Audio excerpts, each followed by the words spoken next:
Hey everybody, welcome back to Chortle Cast. I'm one of your hosts, Jake. And with me as always, the Stream King, the King of Thieves, the Far Cry Guy, the man who may cry devil, L'Assassin, and the Monster Hunter, Steven. What's up, buddy? I'm in the perfect pose right now. I'm so excited to be introduced. I'm so excited. Of course, as you know, this is Chortlecast, the official podcast of Chortle Games. We talk about video games, TV shows, movies, anime, whatever the heck we want to talk about.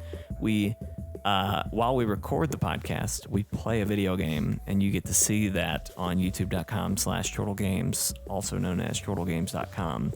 And today we're playing Monster Hunter because Steven needs to drag my corpse through the mud to get me caught up so I can actually get into the meat of this game. You're not a corpse yet, but you will be.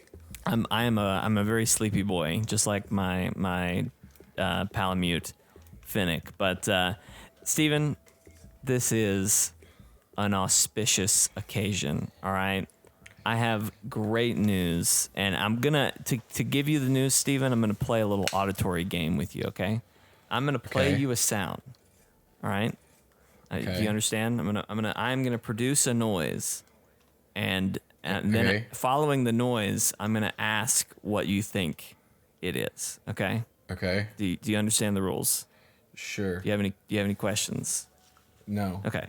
All right, ladies and gentlemen, this is the noise I present to Steven and all of you.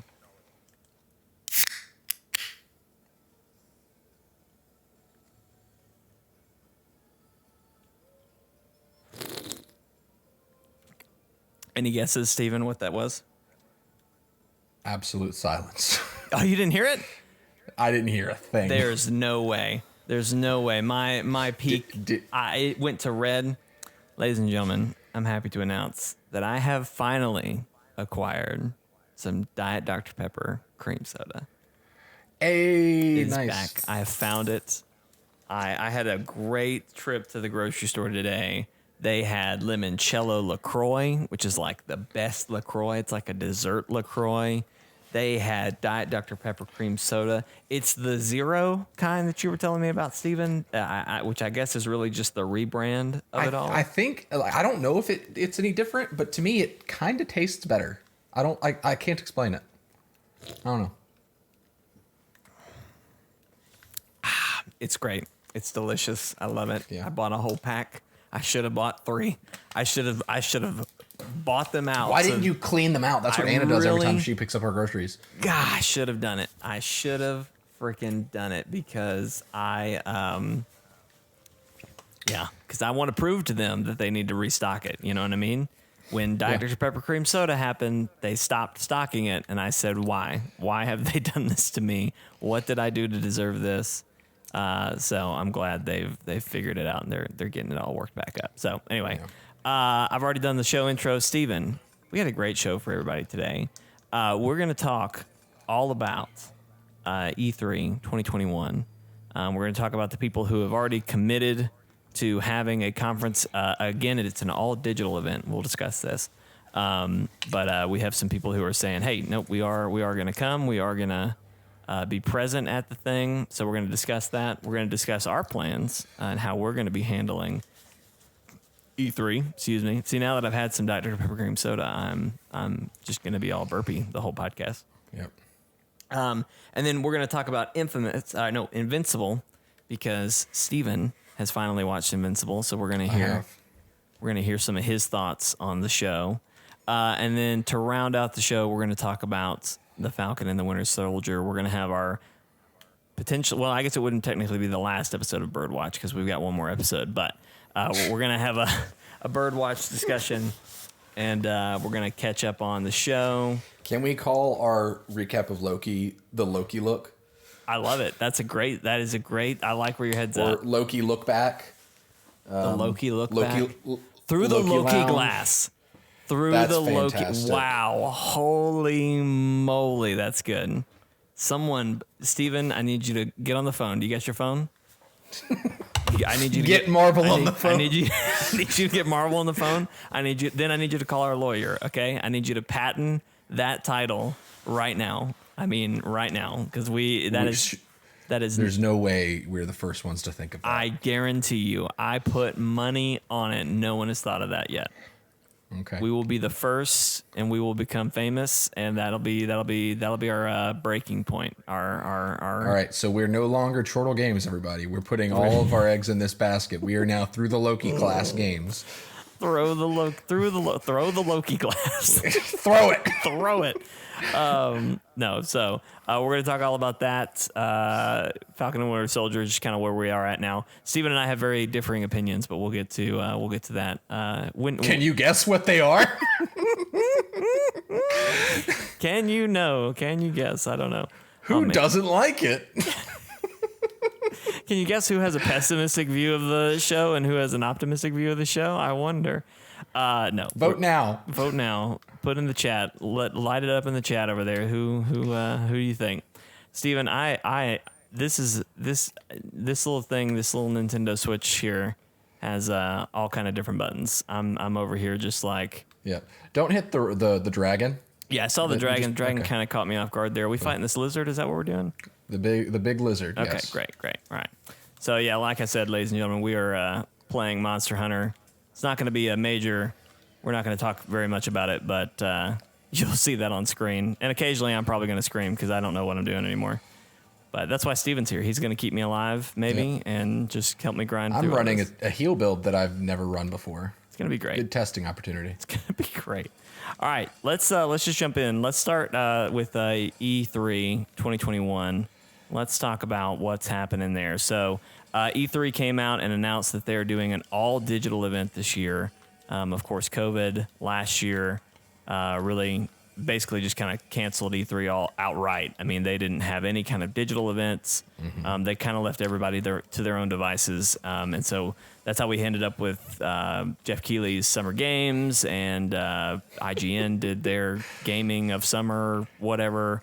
I mean, everybody just took the words game and summer and just kind of mixed it in. So, put whatever you want with that. But anyway, we ended up with all that. And I know Jeff Keighley's doing his thing. I don't know what IGN's going to do, but we're still going to have some of those residuals still coming back. So we'll see how this all goes, how this all nets out in the end. But a couple companies have come out and said that, hey, we are going to be a part of E3's all-digital event. So I'm going to kind of go down the list.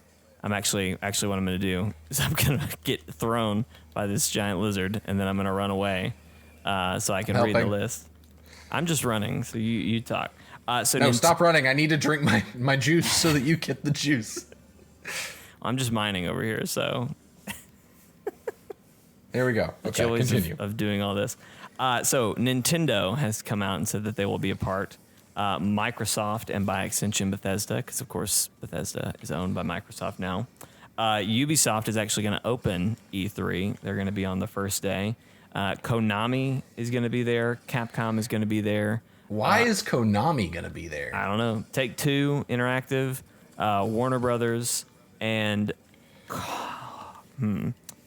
I'm going to say Coach Media, but it could be Conch Media. I'm not sure.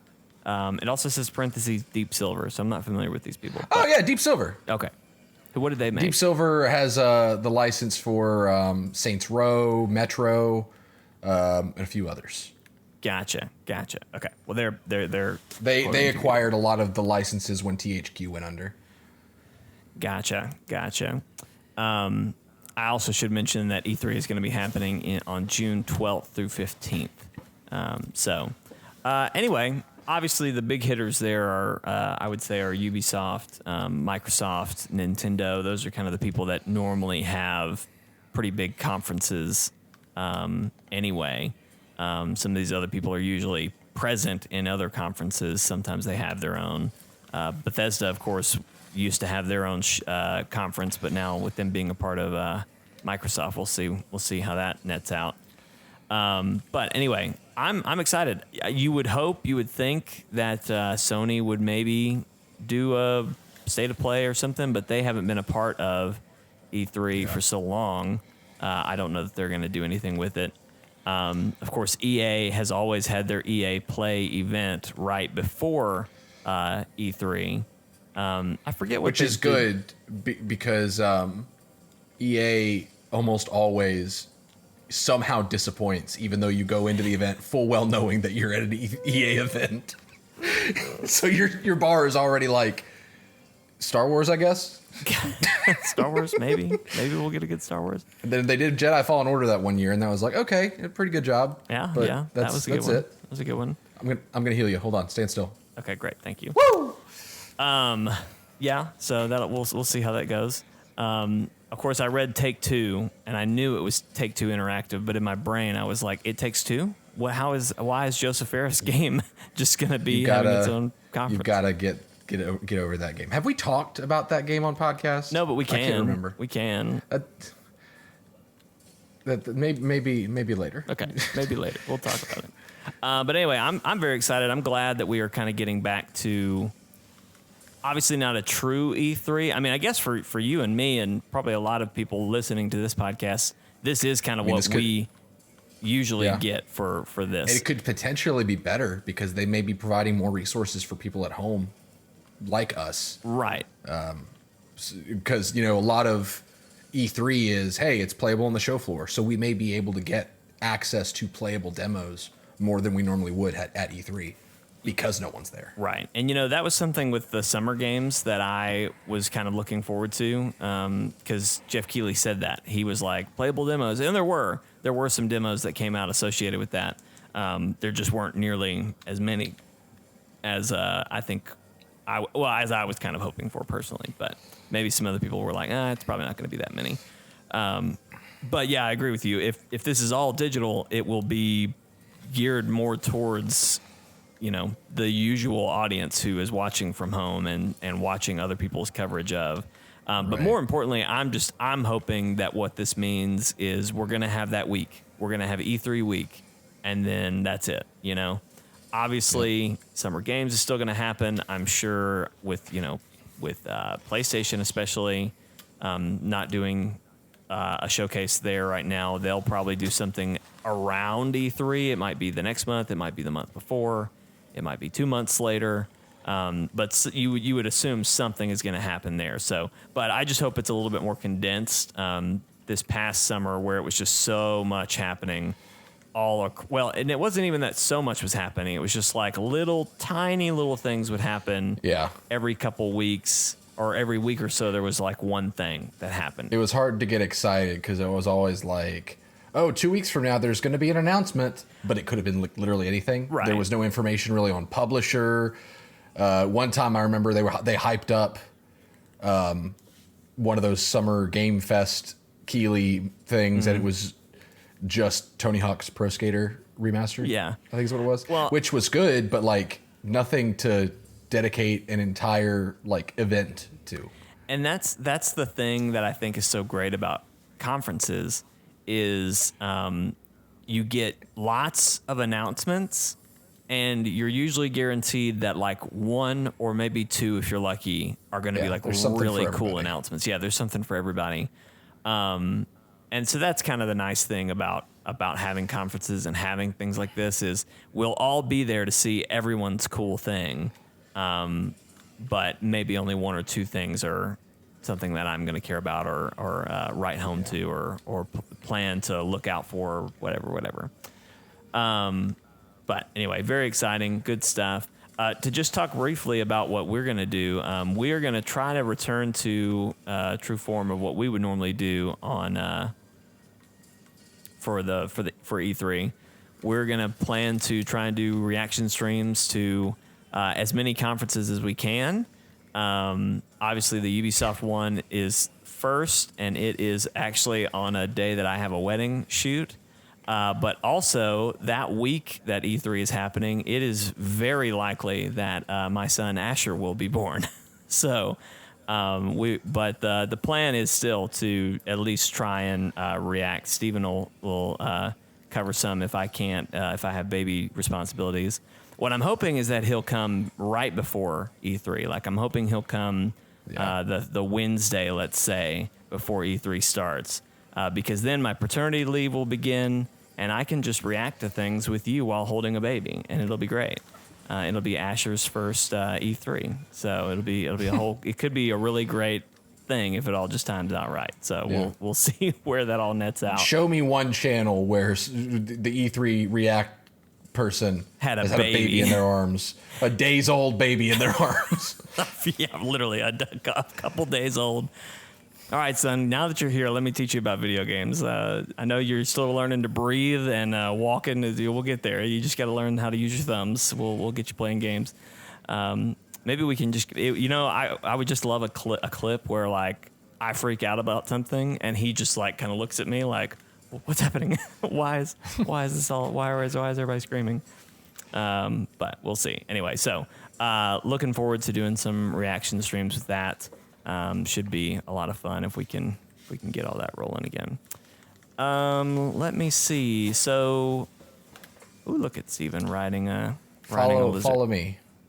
Follow the right, lizard. As I follow Steven. There we go. Steven, you're looking pretty tough on that lizard. You might even say that you feel invincible. Let's talk about invincible. I've been talking. Jake, I'm going to be honest. That may be your best segue you've ever done because it actually made sense. I'm so that means more than I could ever say. Tell you, Steven, that really means just the world to me. Invincible. I've talked about it on the podcast before for several different things. Just basically telling everybody, like, hey, if you're not watching Invincible, you need to be. Steven has finally had a chance to catch up on it and watch it.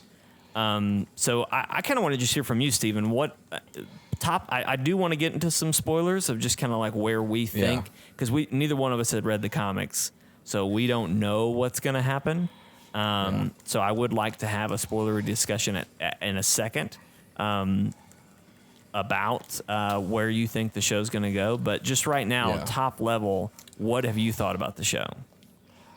I've really enjoyed it. I like the characters. I thought it was just such a brilliant, mean thing to do. The first episode, the way they did. Because it was like, oh, it's just another superhero cartoon. It's wholesome.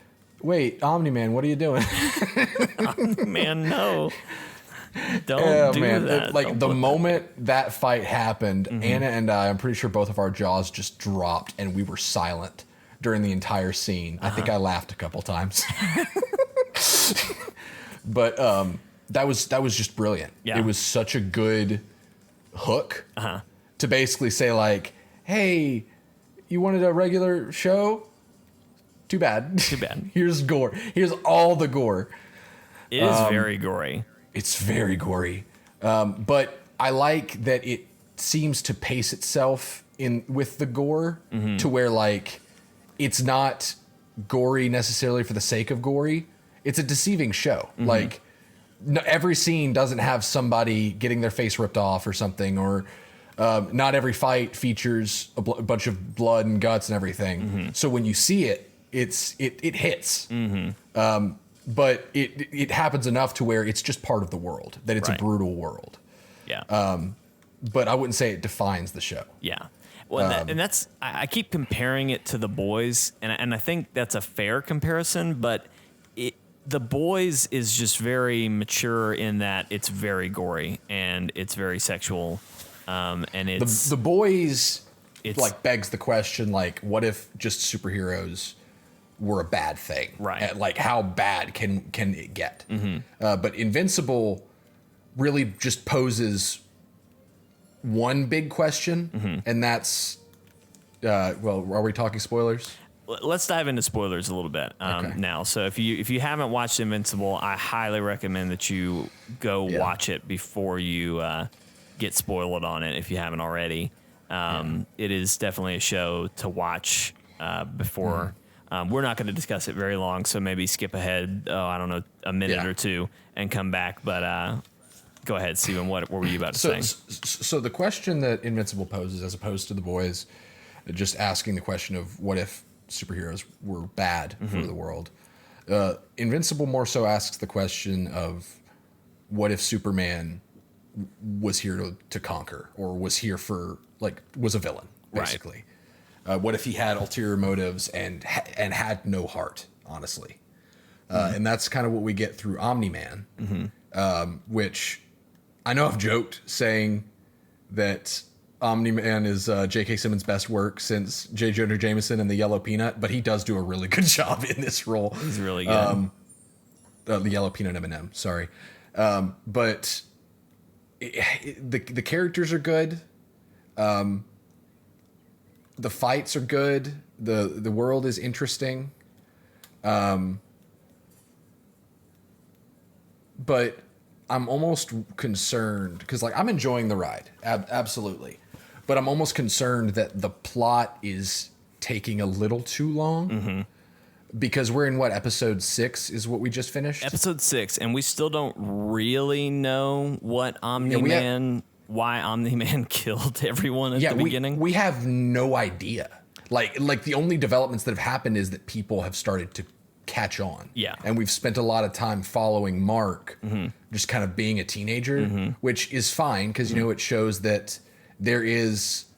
I'm lost. I don't know where we're supposed to go. They've done a really great job with Mark. I am one of those people who have never really enjoyed a Superman character. I've really enjoyed Homelander, and I'm really enjoying Omni-Man, and I'm really enjoying Mark being invincible because I don't know. It's interesting seeing him be a teenager, but also be this kind of nothing. Well, things can't hurt him, but he's invincible. Yeah. I really like seeing how I don't know. He's making immature decisions that are making waves that are going to have consequences. One of the episodes he goes to Mars, and I don't know where that's gonna go, but I think he unleashed a Skrull invasion, basically. He might have killed the entire planet of Mars or done an act of war on Mars. We don't know. I think Earth is doomed now because of what he does on Mars, but yeah, it's compelling seeing the weight of the responsibility and the power that comes with being Superman, right? But through a high schooler. Through a high schooler, yeah, because he has this responsibility and he has that ambition most of the time to be the greatest he can be, but also he really wants a girlfriend, right? Or he just wants to be normal sometimes. He wants to hang out with his friends, right? And he's kind of stupid sometimes, but he's at his core a good person, right? And it's compelling seeing that. But we're getting to learn a lot, like the new Guardians of the Globe. We're seeing a good bit from them. Robot, who I can't believe they just called him Robot. I'm really definitely curious up to something about Robot's story. I am too. And what's going to happen with them. I almost feel like we're going to find out more about Robot than we do about Omni-Man in this season. Yeah. Because his story seems to be moving a lot faster than Omni-Man's. Like you said, Omni-Man, we still don't know why he did that. We really have no information. In episode 2, we kind of find out that Robot's doing something a little suspicious.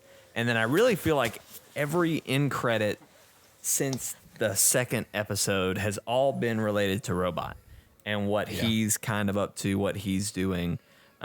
So while we're here on Robot, what do you think he's doing? Where do you think that's going? Man, I got no clue. Because he seems attached to Monster Girl. Right. He's trying to make a clone, but Rex is the one that he cloned, or he got the DNA of. And so, I don't know. You mentioned that he might be trying to replace Rex, basically kill him off and have a clone and implant his mind into the clone, which would be interesting. Which, by the way, Rex, terrible person, but the voice of him, do you know who it is? I don't know his name, but I know that he's a voice actor for that show on Netflix with the horny monsters. Big Mouth. Big Mouth. That's it. Thank you. I was about to say Big His Butt. name is Something like his name is Jason Mantzoukas or something Yes, like that. yeah. You might know him from that clip of Brooklyn Nine-Nine from the BioShock review for Compatible. Oh, it's that guy. Okay. It's that guy. I have one rule. I don't kill kids, but that rule is negotiable if the kid's a dick.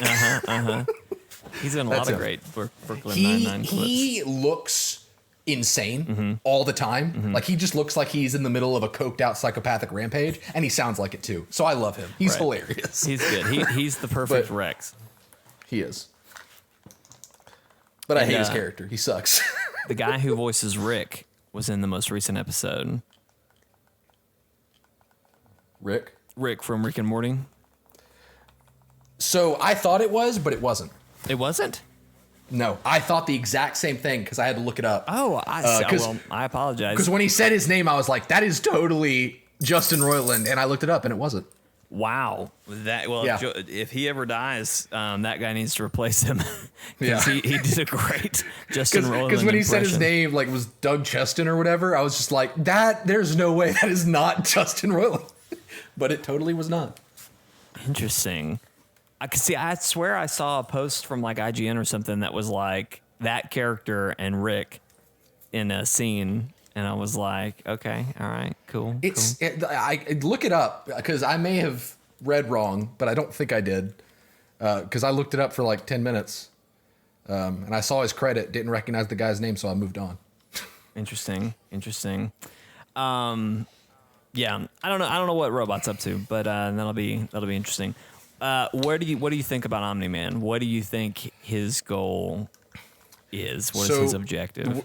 When Omni-Man said his origin to Mark, where he was like, "I'm what's the Viltrumites or something like that? Viltrumite or whatever," and he's like, "Yeah, we're envoys sent from Voltrum to spread goodness across the galaxy." I looked at Anna and I was like, he is lying. That is just not true. I don't know what the lie is, but that's not true. My Steven senses are tingling here. I don't know. My Steven senses are tingling. They're almost always usually right. But yeah, I was just like, no, something's up. I was still caught off guard at the end. Don't get me wrong. I'm not saying like, I saw through this show. No, my jaw dropped when Omni-Man showed up to kill the Guardians of the Globe. And I loved every second of that scene. It was a fantastic scene. I was so mad. Say that I'm a just to talk about that briefly, because they introduce all the Guardians of the Globe, and you meet in that first fight. They show them in their alternate identities, living their lives. Yes. Well, and Darkwing, I think, was the Batman-esque character. Yeah, and they showed him doing whatever he was doing, and I was just like, I think this is my. I don't know how much we're gonna follow this guy, but this is my favorite character. And then immediately the whole time it was like, destroyed. Well, okay, never mind. Like he I don't know what he was thinking. And honestly, if Red Rush had not gone for the kill gone to hit Omni-Man, this was dumb. Why would Red Rush attack? He was doing such a good job on defense. Why not just stay on defense and let the heavy hitters do the job? But when Darkwing, for some stupid reason, was like unkillable demigod from space, jumping up and kicking him in the head will do some good. Like, what were you thinking? And like when he swings him and just crushes his body, it was like, oh! And then he throws his body at the one girl. It's a brutal scene. It's a brutal scene. It's so brutal. My other favorite scene with Omni-Man is the when he goes to the other planet that was trying to invade Earth. Destroys the entire planet. That was crazy. And so, to get back to where we think this is going, I'm assuming that the Viltrumites are trying to create universe dominance or something. They're conquerors. Yeah, they're trying to take over the universe or something. The real question is that I think undoubtedly that's what's happening, is that he is supposed to conquer Earth and become the ruler of Earth. My question is, what is it about Mark getting his powers that made that happen? yeah, you would think that this would be the worst time to do that because Mark has developed his own personality and opinions. Mm-hmm. Like, he is old enough to have his own, like, to be able to defer morality. Like, he knows what's good in his mind and knows what's right.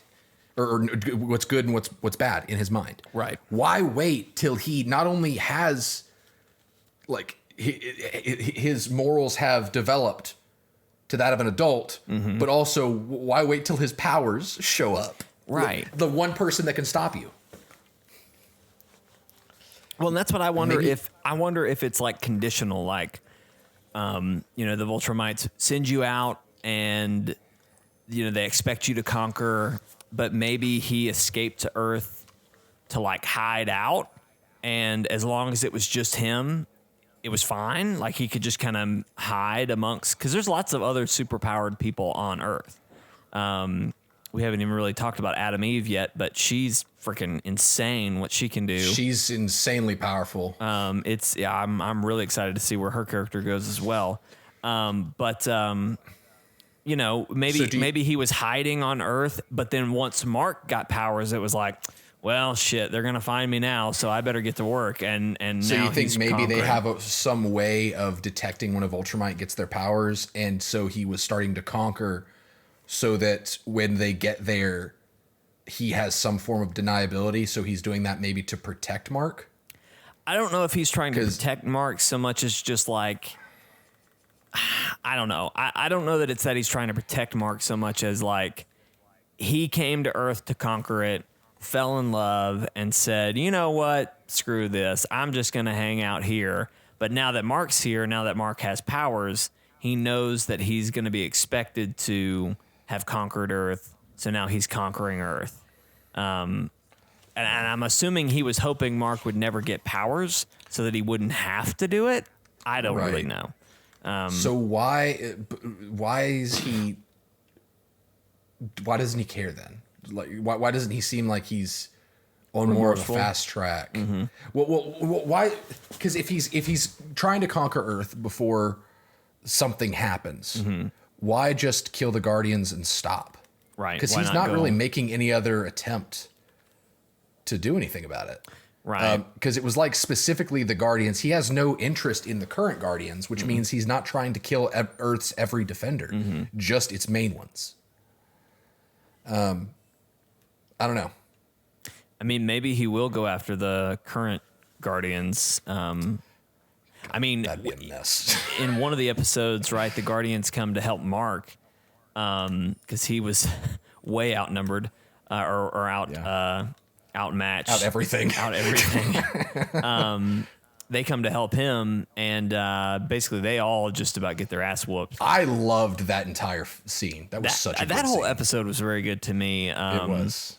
The guy who I forget the guy who voices Titan. He's a big actor. He's about to play Blade in the Marvel in the MCU. Mahershala Ali. Or something? Yes. I always have trouble pronouncing his name. I do too. I can see it in my head, but then it I didn't know that was me. him. That's really cool. Yes, Titan. It scares you. Yeah, it just scares. I don't know how to say it right. When Jake has bad dreams at night, it's just that guy's name It's typed just out words in text form. that I can't pronounce. And I don't know what to do with them.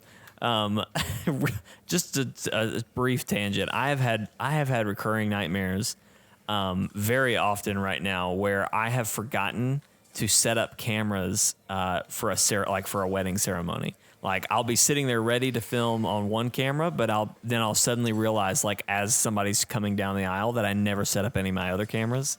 Just a horrible recurring nightmare that I have. Anyway, that episode was great because you kind of got to see the ground level of this world and kind of what all's happening. What does their mafia look like and their underground crime look like and all that. But that Beast guy, whatever his name was, he's no slouch. He's no slouch, man. He took out the Guardians. So, but yeah, Omni-Man like saw that all happen and didn't help. Like, even with Mark. And I'm curious what that was all about. Like, was he just like, oh, well, Mark needs to learn, he's got to take some hits. Like, I assume he knows there's something about their blood too, right? That was one of the endings we saw was that their blood can't be killed or something like that. So he literally is invincible. He might get his butt handed to him, but he won't die. Yeah. I wonder if Omni-Man just knew that and was kind of like, okay, maybe he was hoping that the Guardians would get killed in this fight. I don't know what was happening there. So do you think maybe he's sizing him up because part of whatever he has to do means he has to kill Mark? Him specifically? Maybe? Like put up a fair fight? I hadn't thought about that, but that would be freaking crazy. Yeah. Gosh. Because it almost does seem like he is preparing Mark to fight him.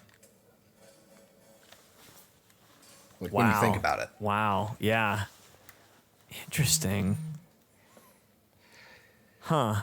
And to that end, it's like, well, why would he do that unless if he wants to be stopped, or if it's part of the code of Viltrum, or I don't know. Like, there doesn't seem to be any remorse in what he did, so it doesn't seem like he's actually a sympathetic character. He seems like he was just like, whatever, they're dead. I killed them. Right. I took pleasure in doing it. Yeah. Yeah. So initially I would have thought maybe like he had to do it. He was regretful and he was waiting till Mark was for sure one that could stop him. But I don't know. Like there just doesn't seem to be any remorse in his character. So I don't know why he would set up somebody to be able to take him down. But everything points to him training Mark to be that person. Interesting. I hadn't thought about that, but I could totally see something like that happening. So, cool. Well, I think we talked enough about Invincible. I don't want to spoil too much for everybody at home who's watching, but definitely go watch Invincible. It is so good. Amazon Prime. It is worth your time. Don't watch it with kids. No. Even if you're watching the first episode and you're just like, I don't know what Chortle Games was talking about. This isn't so bad. Trust me.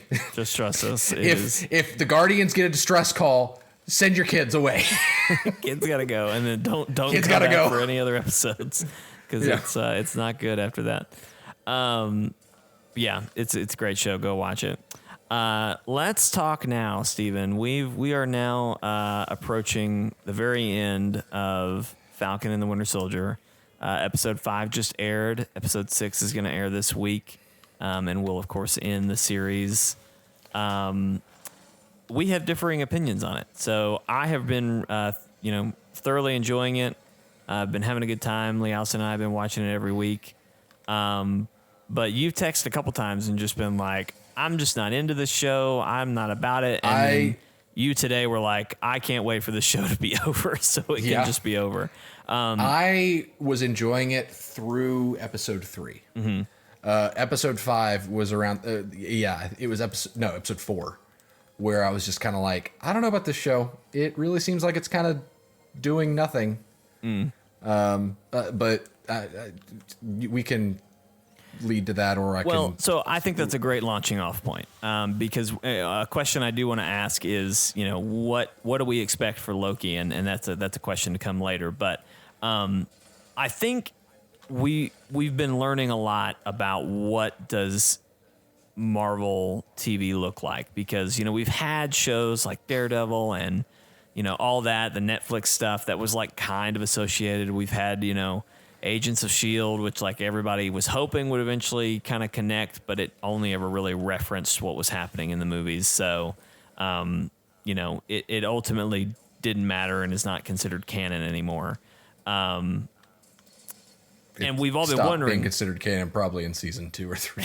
Yeah, we've all been kind of wondering, okay, what are these shows going to be? Are these shows going to be canon? I mean, it's got people who are in the movies, so like literally, it's got to matter, right? And I know with WandaVision, and again, we've said this before, but like WandaVision came at such an interesting time where it had almost been a year since we had had any Marvel content, fresh off of Endgame too, no less. So it was just like a lot of questions, a lot of expectations. And I think in a lot of ways, people are disappointed by the end of it. Because of how excited we got, and that's partly our fault. Everybody took that show and ran hard with it. We all got real excited with that show, and so went from zero to Mephisto real quick. Zero to Mephisto, I love that. But yeah, you're exactly right. We all got real excited about that and kind of ran with it. but I think what that showed us, and I think what Falcon Winter Soldier is continuing to show us, is that Marvel TV is not meant to be majorly impactful. I think it is going to have some impact. For instance, WandaVision, Vision is potentially still around. Like we can have Vision return. Obviously, Wanda's kids will probably have something to do with the next movie she's in with Doctor Strange. There's a lot of questions, and it will matter. But ultimately, nothing really happened in that. Like, I mean, we kind of got her origin story, and it was really just about learning about her and kind of what she's going through and what she's been experiencing. But all in all, nothing major happened. And I think we're going to see a very similar thing with Falcon. I mean, obviously, I think he's going to have a new outfit by the end of this show. I think he's going to go by a new name at the end of the show. I think both of them will go by a new name at the end of the show. So to your point of like nothing's really happening. Like I don't really know what the point is.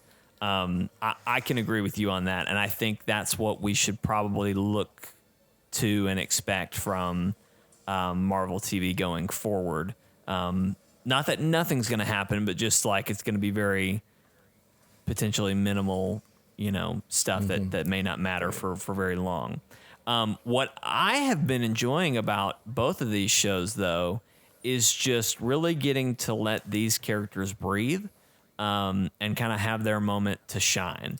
I have really, really been enjoying Bucky in this show because he's really only been kind of this troubled character who's running from his past and dealing with all this stuff. And like, we know he went to Wakanda, and we never really saw in the movies kind of what that looked like. But we just know he came out of it and he was kind of deprogrammed, right? And that he was ready for operations again, right? Same with Falcon. We've gotten to know Falcon through the Captain America movies, but we've never really seen him kind of on his own and really gotten to see what he's all about. So I really enjoyed getting to spend more time with them. I love the segments. The most recent episode, Bucky and Sam go back to Sam's home, and they help his sister who's dealing with some family financial crisis.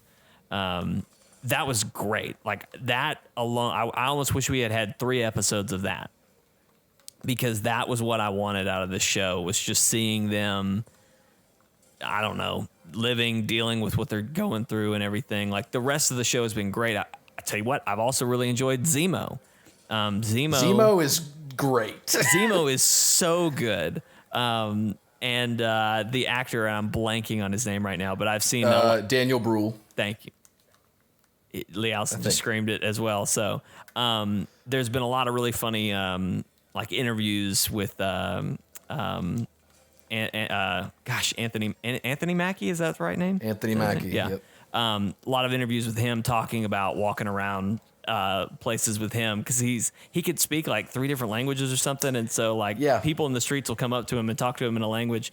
And there was an interview where Mackie said Daniel looked at him after like a crowd had come up to him, and he was like, "I'm a big deal." So anyway, he's been great. But like Civil War was a great movie. But my one complaint about it was Zemo was such a great villain, but we really only saw him for a few frames. Like, I mean, there was so much else happening, they didn't have time for him. And so getting to see really a lot more of his character and kind of what he stands for and everything has been really, really exciting. And I'm almost a little disappointed that it seems like his time in the story is over, for now at least. He goes back with the Wakandans, presumably to go to jail, but we'll see how long that lasts. Yeah, they said they're taking him to the raft, which made no sense. Well, I thought that was interesting too, right? Because he wasn't at the raft, and I know we've mentioned the raft before, but I don't know. It seemed that was just a weird call. I'm hoping that is I'm pretty sure it's run by the United States government. Right. Why is Wakanda giving the guy that literally killed their king a few years ago to the United States government. I don't know. Especially after that whole big deal they made about we're the Dora Milaje, our jurisdiction is wherever we say it is, which I hated that line. I like the Dora Milaje, but I hate how they've been handled in this series. Yes. What? Yes. Why? What That's have you? a very. What have I you can't not talk liked? about why I hate that sentence because I don't want to. I just don't want to have that conversation. Okay. All right. But it's a dangerous sentiment to have with politically charged characters as anyone from Wakanda. I've seen a couple headlines from articles about there are some comic book runs where the Dora Milaje are kind of villains. And I assume it's because of attitudes like that where they're just like, nope, we're going to do it the way we want to do it. The Dora Milaje are a big deal. They don't mess around. But and I don't know enough about them to know about like when they were villains, when they weren't, all that kind of stuff. I just know basically surface level stuff. But that just it rubbed me the wrong way, that line. I gotcha. It was in character, but I don't like that it was in the show. Interesting. Okay. All right. Yeah. We may talk about that later. Okay. But yeah, I've just enjoyed getting to see these characters more and kind of get to know them. I agree with you that like, I don't think the status quo of what was determined at the end of Endgame is really going to change. Like, no. I think undoubtedly, Falcon is going to become Captain America by the end of the show. I do appreciate that we've gotten to see again, kind of a deeper look at what's going on in his head about it and like how to further see his struggle of taking up that mantle. But see, I don't think my problem is that it seemed to be less about him not wanting to take up the mantle. And it's been more, it feels like the angle of Sam as Falcon or Sam as Captain America has been from the approach of quelling the haters, quelling the people who don't want Falcon to be Captain America, but it's doing it in the wrong way. Because to me, my reasons, and I really hate talking about this kind of stuff, but I'm just gonna talk about it. My reason for Falcon not wanting to be Captain America is because one, it negates Bucky's point, and hopefully that will be addressed before the show ends. Two, it doesn't make any sense for the guy who's literally supposed to be aerodynamic and fly everywhere to have a shield. Hopefully that will be addressed. And three, it just made more sense for the arcs of both of the characters at the time before this show started that Bucky gets the shield and spends all this time trying to make amends, which they've been addressing that. And Sam is his guide along the way of figuring out what it means to be a hero. My stuff against Sam has absolutely nothing to do with the fact that he's black. Right. Not one thing whatsoever. But the show seems to think that is my problem, but it never was. Right. Like the show isn't giving its fans enough credit to address other things than race for why they're making the choices they are. And I think that's what's rubbed me the wrong way about the whole Sam is Captain America arc, because they're not answering the right questions. For you. Because they shouldn't, I would say period, because to my knowledge, there hasn't been, like, when Sam became Captain America in the comics, there was that group of people that was just like, no black Captain America, which is stupid. You're an idiot if you think that. But to my knowledge, that hasn't been the reason in the movie. Like that hasn't been the pushback from people that are fans of the movies. Right. So it seems like they're addressing stuff that we should be past, and I should hope that for the most part, this isn't a thing that people have a big issue with. Right. I just feel like I deserve better reasons, and people who shouldn't get to have an opinion because they think that Captain America shouldn't be Black just because he's black. That's a reason that's not even worth listening to, right? No, those people don't deserve to have an opinion. I'm sorry, but you don't. If you're gonna think that Sam shouldn't be Captain America, have a good reason. Right. That's not a good one. Right. But on the same end, Marvel shouldn't make him Captain America just because he's black and they want to make a statement. Right. It goes both ways, but one side is obviously a lot more at error. Right.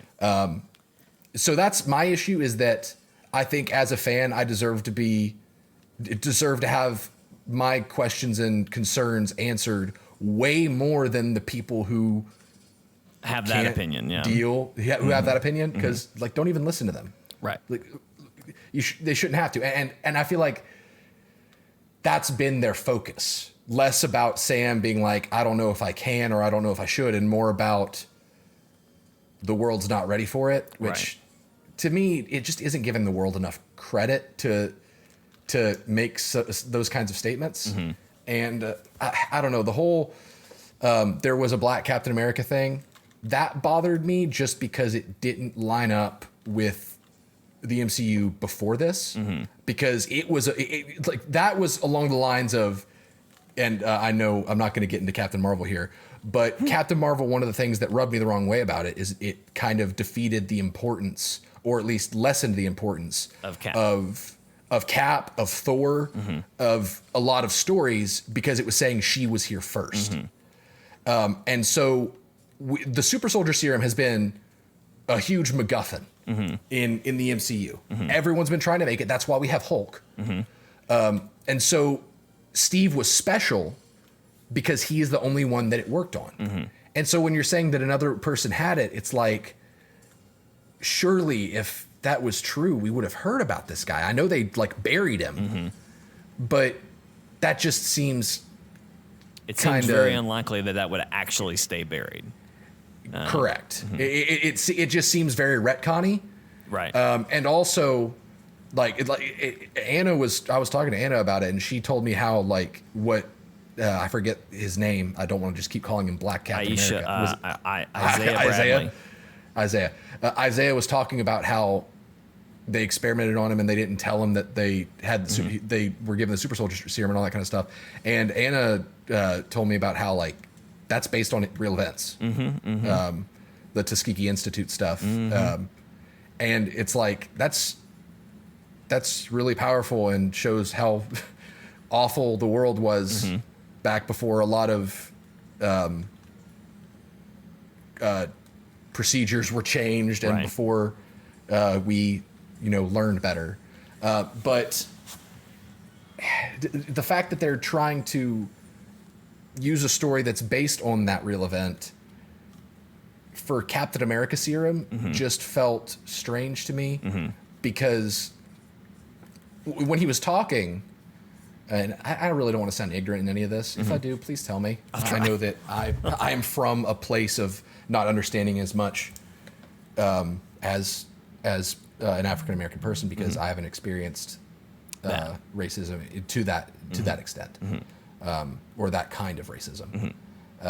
But when he was talking to me, what I heard was they experimented on me because the serum worked and they wanted to figure out why. But what the show felt like it was telling me was they experimented on me and buried me because I was black. Right. And I don't know if they communicated that well, right, or if I just heard it wrong, or what. I mean, I think the fact is they experimented on him and his partners because they were black, and that's why they were given the serum in the first place. Right. They were seen as less than. Yes, exactly. Thank you. They were basically guinea pigs because no one valued their life, which is horrible and is a horrible part of American history. And the fact that it is based off real events is just terrible. Awful.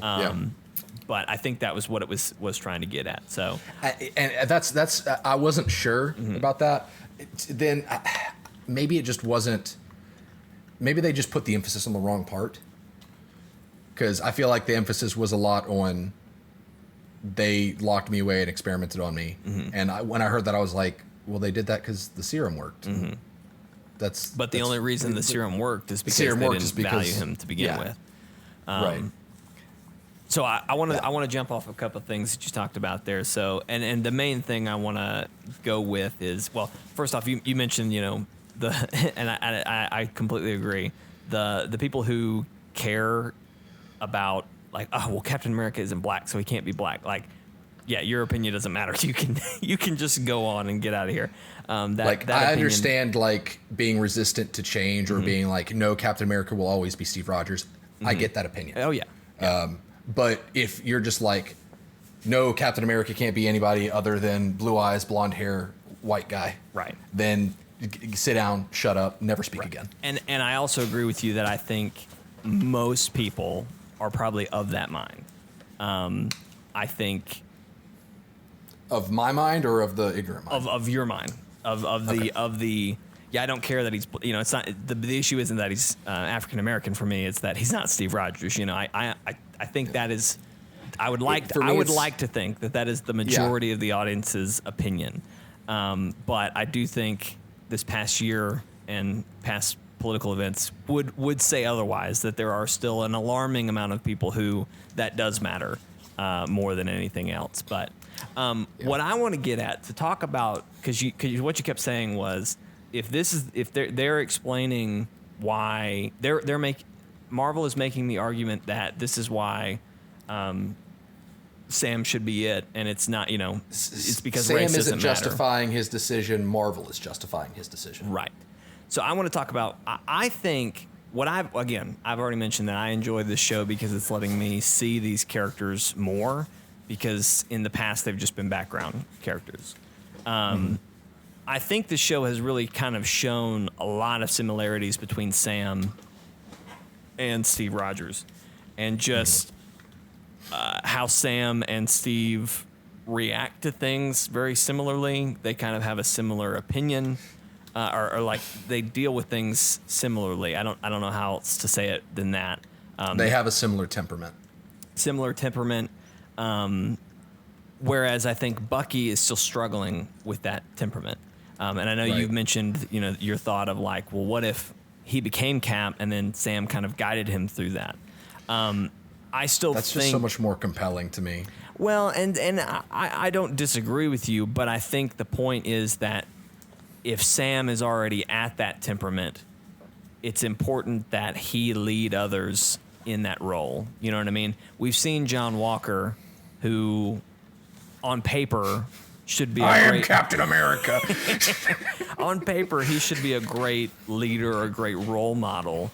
But when push comes to shove, he's power hungry.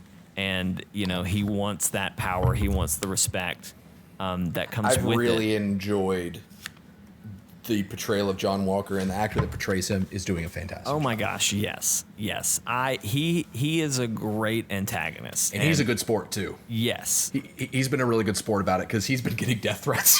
Yes, he has been getting so much threats. But that, which, just as an aside, that is just not okay. Like actor, if an actor is making you hate a character so much, you should applaud, because that takes a lot to do that well. It's called being a villain. You're welcome. You're welcome. But anyway, I think we've seen with John Walker how dangerous it is to give someone who's not of that temperament that role. And I think Zemo even talks about it a lot, where Zemo is like, anyone who, you know, is after this is a supremacist, and, you know, Steve Rogers is the only exception. And I think in the time that we've seen with Zemo and Sam be together, I think at least to me, it kind of opened my eyes to, not that Bucky is power hungry, right? Bucky had this thrust upon him as well. And even in his last moments with Zemo kind of says, like, I'm going to leave you alone. Like, I'm not going to kill you. Like, you've earned my respect, at least. To not say that you're a supremacist or whatever. But I think even more so, we've seen how Sam doesn't want the serum, right? Sam doesn't want that at all. Right. He doesn't want that part of the deal. So I lost my train of thought of like where I was going with that. But basically just saying that I think more and more that's why Sam needs that role and needs to be in that position, and Bucky isn't ready for it yet. But I do really like what they're doing with Bucky, and we talked about his amends. I can't wait to see where that all goes in the next episode, because we've seen him making amends, but he and Sam kind of have a conversation of like, no, you're just avenging yourself and you're avenging other people. Actually go make an amends. And so I assume we're going to go back to the first character, Nakamura, was that his name? At the beginning. We're definitely going to go back to that guy. We're probably going to see what happens there. So, but the other thing with Bucky, I feel like they're setting him up to become the White Wolf. And, obviously we heard him be called that in Wakanda. We've heard it a couple times in this show, especially when dealing with the Dora Milaje. I feel like after coming out of this show, I think he's going to be the White Wolf. I don't know that he's going to have a new costume. I don't know what that's going to look like. But I think that's kind of what he's going to go by. I don't think he's going to be the Winter Soldier anymore after this. Yeah. So, and I will feel a lot better about it if Bucky is given a fitting arc. Like if he's given something to do, because he's such a good character that they can do so much with. Yeah. That like I would love for him to be able to move on past Steve Rogers, past Captain America, all that stuff, and be his own man. But we just hadn't gotten that yet. Yeah. And it just seemed like these characters were going to forever be tied to Steve Rogers' shadow. And I didn't want Bucky to just kind of be there. Right. And so I hope that they give him an identity. And I think that they will. I think they will too. I'm excited to see where this next episode goes, because I think it's pretty clear that Falcon is about to go fight the Flag Smashers were they in Washington, wherever that was, and I assume New York. Which when Falcon's watching the TV and the guy's like, there was a ping in New York, and Sam's like, of course, the most important event that's happening in the news right now. This terrorist group's going after them. I know where they're going. Yeah. It was like, really? Yeah, yeah. You don't say. You don't say. But yeah, he's gonna fight Betrock the Leaper. I'm so glad they brought him back. Terrorist guy. Me too. And they didn't confirm. It hasn't been confirmed yet that Sharon is the power broker, but she's absolutely the power broker, right? Like she absolutely is. There's no doubts about that, correct? Yeah, that's kind of where I'm at. Yeah. Although, why was Jean-Louise Dreyfus in this episode? Are you talking about the new character Val? Yeah, the lady that talked to John. So she is very interesting. She is Madam Hydra in the comics. Oh shoot! Yeah. I didn't know that. Oh, wow, Steven. I'm so glad to tell you that. So she is Madam Hydra in the comics. As I understand it, her comic book character has ties to S.H.I.E.L.D. Like, she worked for S.H.I.E.L.D. for a while, and then at one point she goes undercover against Hydra, but then kind of becomes a double agent, and turns out she becomes Madam Hydra. And then the other thing about her character is she's supposed to be introduced in Black Widow, but obviously Black Widow hasn't happened yet, so this is one of those weird timey-wimey things that this isn't how we were supposed to be presented this Where it's just like they're suddenly dropping Jean-Louise Dreyfus in a role and not even addressing it. She was the girl from Seinfeld, by the way. Yes, yeah. I recognized her immediately. I was just like, what the heck? Yeah. But yeah, so I think that was, again, that should have hit differently, because we should have seen her in Black Widow, and it'd be like an almost a Coulson moment where it's like, wait a minute. Who is she? What is she doing? So there's speculation that she's going to be in a couple of the newer shows and almost kind of be a connecting thread throughout. But who really knows what's going to happen with her and with all that? But that's cool. Leosin has sent me several messages. She and I, of course, have been watching Falcon and the Winter Soldier and been really enjoying it. She mentions that John Walker is the perfect soldier, but that doesn't equate to a good man, which is something that has been said a lot about John Walker and Steve in comparison. And then she said the doctor said that Steve was a good man and that they didn't need a good soldier. Yeah, John Walker is what would have happened if the guy that the military wanted to give the serum to in Captain America: The First Avenger if he had gotten the serum. Exactly. Yes, exactly. Then Lealson said even his accolades about jumping on the grenade with his reinforced helmet, the whole thing with that was that he had a reinforced helmet and he knew he would be fine. So he wasn't really sacrificing himself. It's not true sacrifice if nothing is lost or nothing thought to be lost. Exactly, yeah. And then Lealson said also big symbolism in Sam training alone. When even Steve was trained by the Army, Sam had no serum and no help. Super symbolic of the Black American having to work harder. And then she said, and tell them Daniel Bruhl is German Lightning McQueen, which is true. He is the voice actor for Lightning McQueen in the German version. So, yeah, that's really cool. funny. I did also, just to talk about that scene with Sam training, I really enjoyed that as well.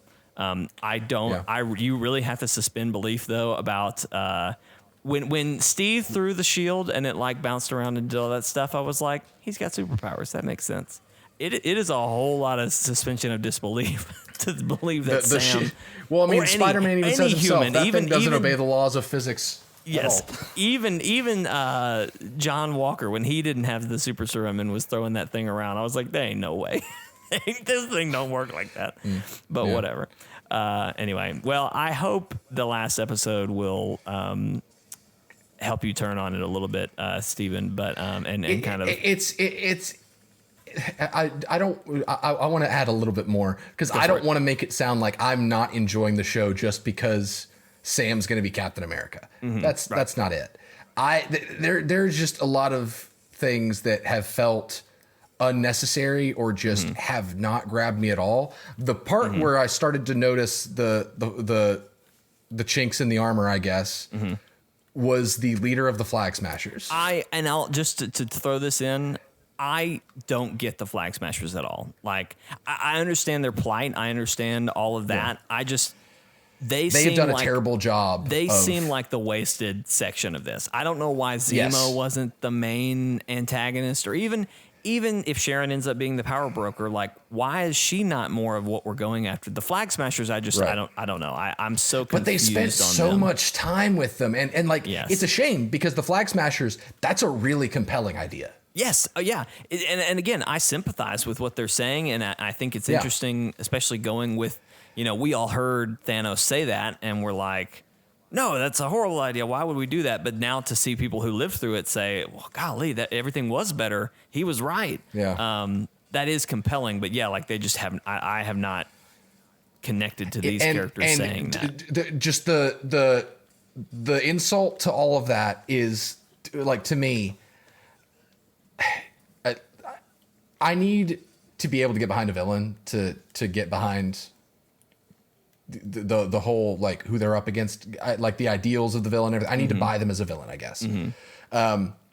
This 12-year-old girl leading a terrorist organization, I'm sorry. And it's not just the fact that, I'm not saying, oh, she's a woman, she can't. No. We're going to dispel. We're going to dispel again. I am not racist and I am not a misogynist. It has nothing to do with it. Those opinions don't matter. It's the fact that she doesn't sell it. Right. And like, she doesn't look the part and she doesn't act the part, because half the time she looks terrified. But then she's like, you're supposed to be afraid of me. It doesn't make sense. Like, they've given her way too much time. It was just, I don't know if it was bad casting or what, but I just don't buy her as a villain. So I don't buy the Flag Smashers as an entity. Well, and that's the thing that I think is interesting about it, that I would compare them more to a Robin Hood type character, someone who is doing bad for the good of others. And I really enjoyed her conversation in that one episode with Sam, where Sam basically tries to talk her down and is like, look, I want to help you. Let's do this the right way. Let's see if we can get some help for these people. And she, was so close to listening to him, but then Johnny Walker had to come in and flaunt his power around and ruin the whole wave deal. His dick around. Yeah, wave his dick around. His shield-shaped dick. His shield dick. Kind of ruin that whole deal there. But last thing before, just so I can kind of talk about the things that I don't like about it. This show acts like the shield is the most powerful object in the universe. And it's kind of annoying. Yeah. It's like, It's a bulletproof dinner plate. It's not the shield. It's the man holding the shield. Exactly. Get over it. But also they talk about like, oh, the world needs a Captain America and everything. And they act like the world can't do without a Captain America. But it's weird that they have that sentiment because the world did without Captain America for a very long time. Right. Because after Civil War, we didn't have Captain America and we were quote unquote just fine. Well, on top of that, there's other superheroes. I mean, we have Spider-Man swinging around. We've got all these other people going around. We've got Shield still happening, Sword. And then beyond all of that, this was something I never understood about John Walker. Steve had none of this political power like John Walker's superpower before he got the super answered serum. to the government on every turn, and then when he didn't, they were just like, "Oh, well, you're a fugitive." Well, like John Walker, he got Bucky out of jail for something. Like, did Steve have that kind of authority at any point in the show or in the movies? He never flaunted it. He worked within the rules, which you could argue is that Steve maybe did have some kind of power, but he followed the law, followed authority. I mean, and obviously he worked difference. more with Shield, and I'm still confused if Shield is part of the government or if Shield. I don't really know how that all connects, and I've been very curious why Shield hasn't been a part of any of these shows, particularly this one. In a lot of ways, I feel like the Dora Milaje have filled the role of Shield for this show, just kind of being the entity that steps in and just kind of has all these resources and stuff where, you know, I don't know why Shield hasn't stepped in to do any of that. What has Shield done since post Endgame? I couldn't tell you because Sword is. What'd they even do before that? Well, I mean, ever since they were disbanded, have they really even done anything? I actually can't think. Because like Nick Fury operated independently under wraps. So was that really Shield? Maria Hill worked for Tony for a while. I guess Shield was that even Shield though in Spider-Man Far From Home, or was that just Nick Fury? So here's the question: as far as I understand it, it was Shield until the end when they were in space and it was Sword. But I don't know. But it really is starting to feel like Shield's just gone and it's just Sword now. I am thinking that probably is what it will be. I think we have to assume that Shield is still there, but Sword is the thing that's important right now, and so that's what we're going to see. But who really knows? Who knows where that's going to go? But yeah, it's just weird to me that like. It's the whole thing of like, hey, Captain America is really important. We need Captain America. Like the show is like really trying to tell us, hey, we have to have Captain America. And I guess what they're going for is the whole, you know, All Might in My Hero Academia thing where it's not the man but the symbol. Right. But and I would say that that's definitely true. But it doesn't sell that that's what they're going for as much, I guess, because like the characters are all just like the man is what we're missing, which Steve Rogers did leave a big hole in his absence where he should, but it makes it puts too much emphasis on the Shield being what made Steve Rogers, not Steve Rogers being what made Captain America. Right. Yeah, and I almost feel like that is if you wanted to call out poor writing on anything, that would be the thing to call out. Because I almost feel like that was really just an effort to get John Walker in the situation. Without the government saying that they want a new Cap, there's no reason for John Walker to just have shown up. So I almost feel like they kind of just had to piece that together and hope that it made sense a little bit, just to kind of get us to that point. And that's probably the flaw in the writing that has been one of the things that's been frustrating me the most is just that the show is spending so much time in different places that it really just could spend either less time or just not spend any time at all. So the pieces that we do have don't feel like entire pieces; they just feel like fragments. They aren't as good as they could be. Right. But that being said, I love most of the performances. I always love seeing more from Sebastian Stan. Anthony Mackie's done good. Daniel Bruhl, I hope he gets more work. I've known him since, I think he was in Glorious Bastards, that Tarantino film. I think he was one of the villains in that. Gotcha. And I've known him since that. And I've just always thought he was a great actor. Yeah. So I hope to see more from him. I love the dancing Zemo meme. That's been the best thing to come out of all of this. And that was completely improv. Did you know that?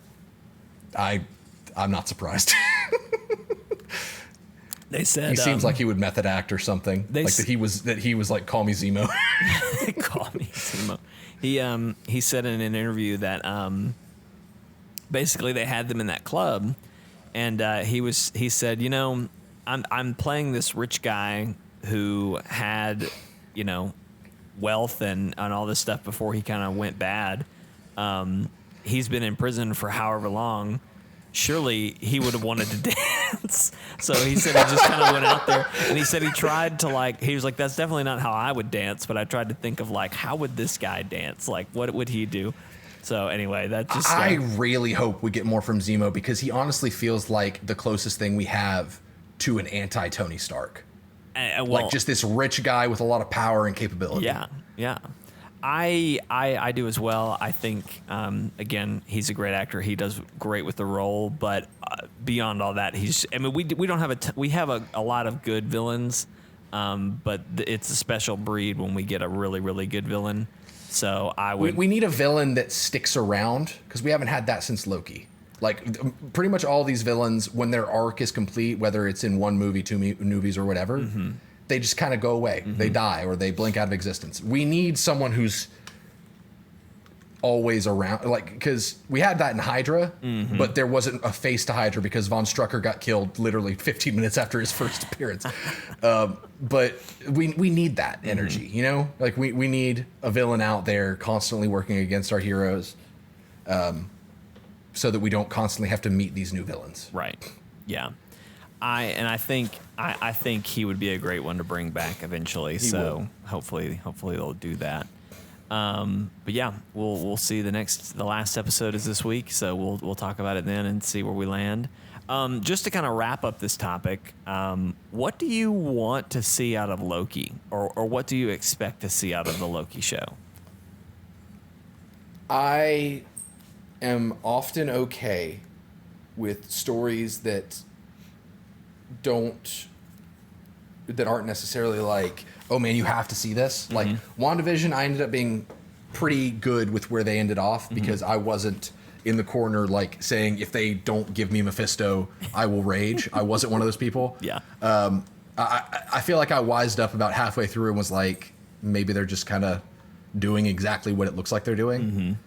And so I'm okay with the occasional just low stakes, not that important story to get to have a tighter look on the characters. And I would love that about Falcon and Winter Soldier if it didn't spend so much time doing other things. That being said, with Loki, I would not be okay with that. You would not be okay with what? I would not be okay with an intimate, let's learn more about Loki as a character kind of deal. I want Loki to take us places. Yeah. And I feel like it needs to, because it's opened up a lot of cans of worms. Yeah. It needs to be big. I completely agree, and the big reason I would say that is that we know Loki. We've had 3-4 Thor movies where he's in the Avengers. Like we know Loki. We know Loki.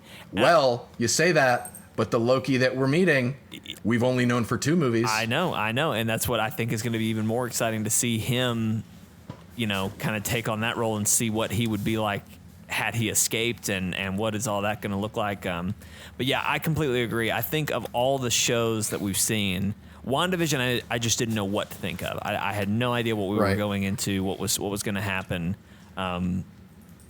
No clue where that was going to go, and thus was super hyped when things started to look interesting. Yeah. With WandaVision, we didn't have the promise of multiverse. We just had the hints. With this, it's straight up like, oh no, we fixed time. It's going to be multiple timelines, multiple. He's literally fixing the branching timeline that's happening. We're meeting, I forget the agency that he's going to be working for, but like the time police, like Yes. That there's nothing like I Like, that's going to be insane dealing with that. If that Yes. doesn't have long lasting and plus impacts. his co-star is the infamous Owen Wilson. And what is Owen Wilson's catchphrase? wow.